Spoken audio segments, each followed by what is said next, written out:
Bismillahirrahmanirrahim. Assalamualaikum warahmatullahi wabarakatuh. Welcome back to my channel. Selamat datang di Abil Maiwa Channel. Jadi teman-teman, channel ini merupakan channel pendidikan tempat kita berbagi tentang aplikasi pendidikan, Office, serta tips dan trik komputer. Jadi pada video kali ini teman-teman ya, kembali lagi admin akan mencoba membahas informasi penting ya untuk guru honorer terkait dua data utama guru honorer yang akan membuat teman-teman terdeteksi sebagai peserta tes cat soal observasi untuk soal P2 dan P3 tidak sesulit P4 ya. Cek sekarang juga. Mungkin kalau kita survei teman-teman ya, kalau misalkan ada guru honorer disuruh memilih kira-kira mau ikut tes cat observasi atau tes cat kompetensi teknis, manajerial, sosial-kultural. Mungkin kebanyakan teman-teman akan lebih memilih untuk mengikuti seleksi tes cat berbasis observasi. Kenapa bisa seperti itu? Karena kemungkinan soal-soalnya itu tidak akan serumit dengan soal-soal yang akan dihadapi oleh pelamar umum pada umumnya teman-teman ya, seperti itu.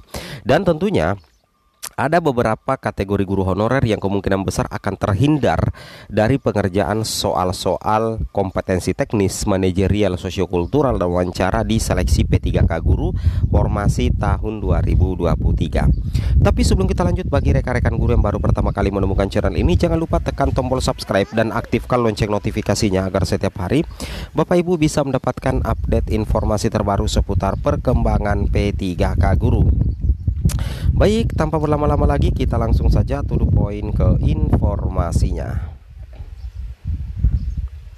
Jadi yang pertama di sini Bapak Ibu ya, bahwasanya kalau kita memperhatikan untuk mekanisme seleksi P3K Guru tahun 2023, kita sudah mengetahui bersama bahwa ada dua, yaitu mekanisme penempatan dan mekanisme seleksi menggunakan cat. Nah, untuk mekanisme penempatan ini itu sudah tidak bisa diganggu-gugat, itu semuanya untuk guru lulus PG. Pokoknya mau yang baru-baru honor atau tidak, yang sudah lama honor, sepanjang dia sudah mengantongi predikat sebagai guru PG, maka dia masuk dalam kategori sisa menunggu penempatan di seleksi P3K Guru tahun 2023. Nah, jadi pertanyaan sekarang, kategori guru honorer atau bagaimana posisi data dari guru honorer nantinya yang akan terdeteksi sebagai pelamar yang akan mengikuti tes cat observasi ya.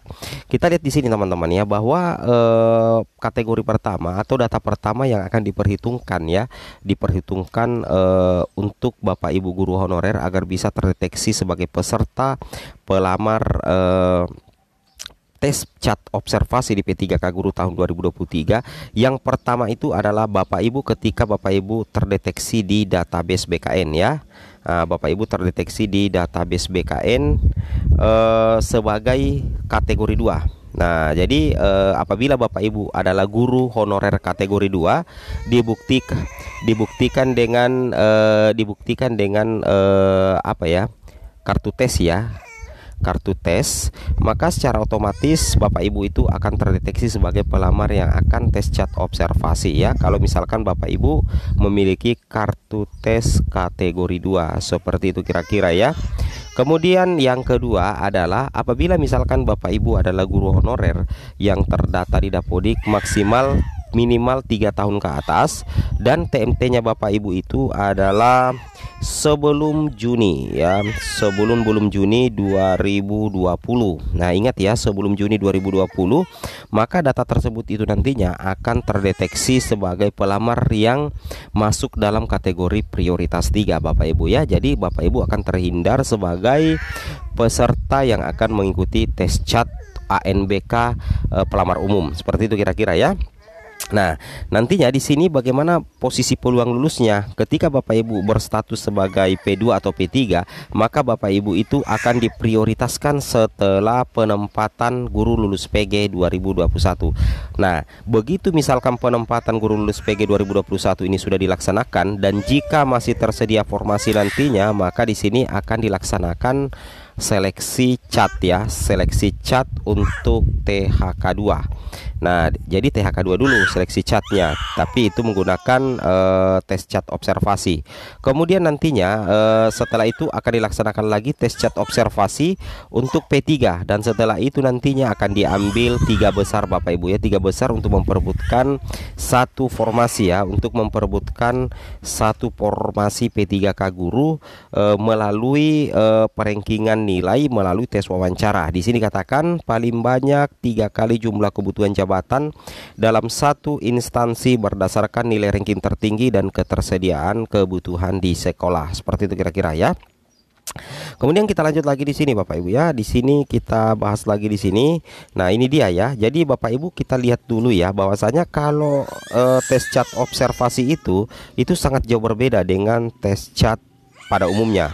Nah, di sini dikatakan untuk tes cat observasi itu nantinya hanya 2 standar yang akan diteskan Bapak Ibu ya, hanya 2 standar yang akan diteskan. Yang pertama itu adalah standar kompetensi dari guru, kemudian standar kinerja guru sesuai dengan peraturan berlaku. Jadi kita bisa ambil kesimpulan bahwa soal-soal tes cat untuk P2 dan P3 itu sekitaran tupoksi kita sebagai seorang guru Bapak Ibu ya.